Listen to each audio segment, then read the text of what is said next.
welcome, welcome. Hello everybody, it's the Lawn Gnome, and I am now officially sighing a huge sigh of release because my exams are officially complete, and because of that, it is time to go back to this wonderful little contest that I have put together that began almost 3 months ago, and that of course is the great film Throwback project. Welcome to Round 2, Part 1. I am very, very excited to go over this with you, and of course explain to you guys what's going to happen now that we've finished Round 1. But before we go into the winners of Round 1, Part 5, and explaining how Round 2, Part 1 is going to go, let's take a look at some of those comments. Tina Little Hollow, I appreciate your thoughts, and the 3 films that you chose out of your library, I have actually seen 2 of them. I am a huge fan of Almost Famous. If you take a look at the video that I did, which is called A Movie for Every Year of My Life, I have actually designated Almost Famous as the best film of 2000. A very original movie, a lot of unknowns in that movie that are now officially known. And then you have The Breakfast Club.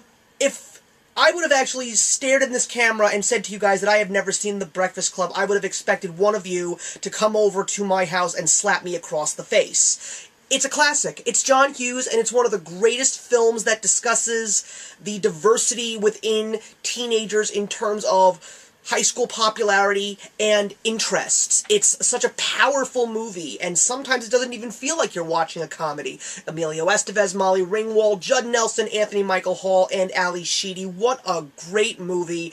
And it turned into one of the biggest pop culture phenomenons of the 1980s, and really pushed the concept of the teen comedy much further than it ever went before. Love Actually is a movie I haven't seen, but I am interested in it because I have a lot of female friends in my life that have actually said to me that it is a really cute movie, so who knows, maybe I'll get around to seeing it, but thank you very much. Be Kind Rewind, I have to admit, I have never heard of Angel Heart Takes Shelter and Caligula. I'd like to ask you a favor. As a personal request, is there any way that you can maybe do a video which basically gives me a rundown of the plots and give me your own personal reasons as to why you chose these 3. I am very intrigued by some of these films that you have mentioned to me. Mermal Madness, American Graffiti, I own it. It's one of George Lucas's best. It's definitely different from Star Wars. And Ron Howard, of course, Richard Dreyfuss. It's pretty much a movie that also was a real big pioneer towards the concept of the teen comedy because it was made way back in 1973, and that was before Animal House. If you actually see the movie Dazed and Confused, it is very similar to American Graffiti. Instead of taking place in the 50s, it takes place in the 1970s, and in American Graffiti we were also introduced to a young lady named Mackenzie Phillips. Raging Bull is probably one of Martin Scorsese's best films. I don't see myself owning it because I just could never see myself watching it over and over again. It's one of Robert De Niro's greatest performances. Joe Pesci is phenomenal in that movie. It is truly his opus, even though I still say that his greatest film is Goodfellas, but I know that I think Robert De Niro did get the Oscar for that role. If he didn't, please correct me on that. I apologize, but it's a great movie, and Duck Soup was one of the movies that I would have loved to see one of these days. I know that it's got the Marx Brothers in it, and who knows, maybe I'll get around to that one soon. I know it's a real comedy classic. And now we have a new person, Matty Severs. I thank you very much for participating and giving me your thoughts. I really appreciated your enthusiasm towards A Clockwork Orange. And the films that you have chosen, I have seen 2 of these films. One of them I actually am a proud owner of, and that is Fight Club, starring Edward Norton and Brad Pitt. David Fincher is one of my all-time favorite directors. I know somebody else recommended me that film in the past couple of videos on this project. David Fincher is a pioneer. I really appreciate the way that he directs his films. Some of my favorite films are his, including The Social Network and The Girl with the Dragon Tattoo. I'm really hoping that he chooses to continue to direct this trilogy because I'm hoping that this trilogy becomes a reality. I loved the first film, and I really feel that the cast like Rooney Mara and Daniel Craig really worked so well in this movie. Their chemistry was phenomenal. I would love to see David Fincher direct The Girl Who Played with Fire and The Girl Who Kicked the Hornet's Nest if they choose to decide to make these films. And Shawshank Redemption is a classic. Morgan Freeman, Tim Robbins, it's one of the greatest. Another movie, because I know that Mermal Madness mentioned Stand By Me, another short story based from Stephen King. Never would have known that. It ended up being one of the most powerful movies ever made, and it was up for Best Picture, but that was 1994. And when you put The Shawshank Redemption up against against Pulp Fiction and Forrest Gump, I'm sure that the Academy was racking their brains to figure out which was the better movie. They chose Forrest Gump. I think Forrest Gump is a wonderful movie, but I'm partial to Pulp Fiction, and I know that there are so many that are partial to The Shawshank Redemption. But thank you so much. I will definitely be giving a plug towards your channel. So guys, thank you very much for participating in round 1, and let's talk about the 5 films from the last 10 that have been chosen.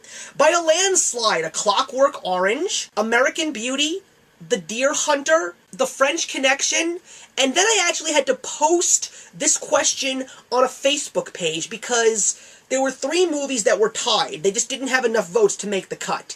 And that was Gandhi, The Midnight Express, and Unforgiven. And the movie that ended up beating them both out was Midnight Express. I know that one of the people that praises that movie is my mother, even though there are some very uncomfortable scenes in that movie. So, will this movie be one of the 12 that I review next year? I don't know, but right now it's moving on to round 2. So let's discuss round 2. 50 movies were picked, and now we're down to 25. 5 of those movies have a bye round. They are not going to be voted on or ranked or disqualified in this round because they got so many votes from all of you, and thank you so much for participating, that they get a chance to breathe a sigh of relief. And the 5 films that will not be voted on in round 2 are the following: Gone with the Wind, Apocalypse Now, North by Northwest, Full Metal Jacket, and A Clockwork Orange. Apparently, Stanley Kubrick is a fan favorite. I've mentioned that I'm not a fan of his, but it looks like a lot of his movies are really pushing, so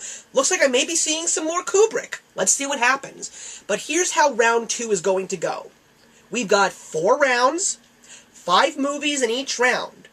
I'm going to mention them all to you. You guys don't have to give me any additional recommendations. If you want to throw out another movie in your library that you really think that I should see, you're more than welcome to put it in your comments, but it's not about that anymore. Now we're really getting into the nitty-gritty, and we're going to see what the final 12 movies will be. So when I mention the 5 movies of round 2 part 1, your job, if you were going to sit down and watch these 5 movies, how would you rank them?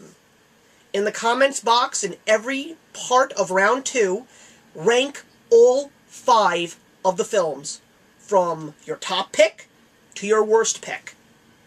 2 could be chosen to move on to round 3. 3 could be chosen to move on to round 3. It's all going to be based on what you guys do. So if you haven't commented and you have been watching my videos, please participate. The more feedback and the more participation that I get in round 2 will be incredible, because I really do need your help, guys. And I'm sure you want to see me review these movies, and maybe you may want to see these movies for yourselves if you haven't seen them at all. So, once again, here come the first 5 films that have made it to part 2, round 1. The Good, the Bad, and the Ugly, 1966. The French Connection, 1971. Casablanca, 1943.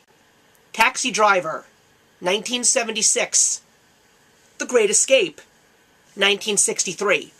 Rank those movies from 1 to 5. What is the best one? What do you feel is the worst out of the 5? And I'm going to see if 3 or 2 of these will move on to round 3. So enjoy for now, guys. Please fill the comments as much as possible. All your feedback is appreciated. If you haven't been participating, but you have been watching, come on, guys. There's 371 subscribers. Someone's got to throw in some additional feedback here. Actions speak louder than words. I'll see you guys in 2 weeks for round 2, part 2.